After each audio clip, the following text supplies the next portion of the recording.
Guys, samahan nyo ako. Bili tayo ng mabili natin ng mga saging para lutuin doon mamaya. Ito. Lakad tayo dito. Yan, paakyat dito sa bundok. Yan.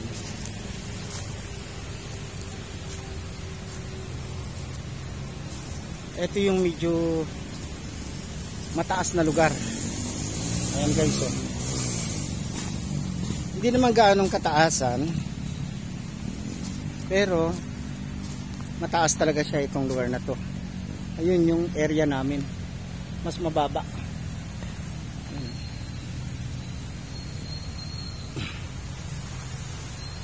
Yan.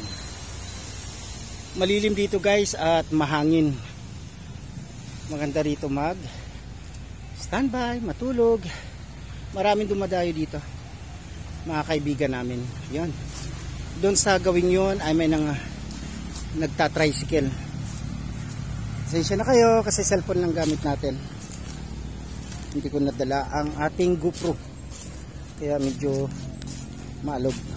Yan.